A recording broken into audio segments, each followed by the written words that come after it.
phone rang around 1 a.m. Apparently the hospital had tried me once. They only ring you twice and they move on to the next person. I'd been on the transplant list for 3 years at that point. It was the night before I was supposed to start dialysis. I had all the tubes in and everything. Long story short, I contracted a rare disease on a farm when I was 14. By the time I was 22, my kidneys had almost stopped working.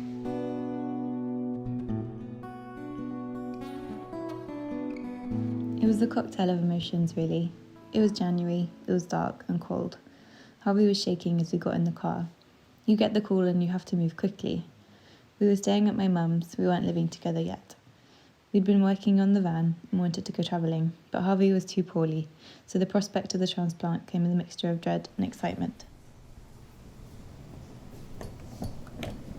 The corridors were empty as they wheeled me to the operating theatre. There was a cleaning robot making its way across the floor when they opened the doors. I saw that the nurses and surgeons were already there waiting for me. I didn't know Harvey's mum well at this point, but we both cried all night in the waiting room. This cemented our relationship. There were tears and a lot of burnt coffee served by a lonely teenager working in the cafe.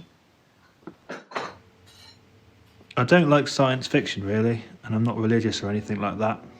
But after waking up from surgery, I told Holly that I really wanted to watch Star Wars. That kind of amazed us both. A few weeks later, I got a letter from the parents of the donor. In the letter, they mentioned how their son was a Star Wars fan.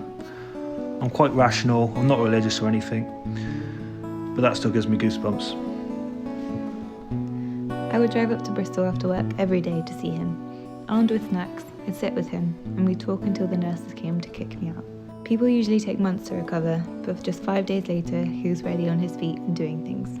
A year later, we were in the van headed for Europe. No dialysis tubes, just the two of us on the road.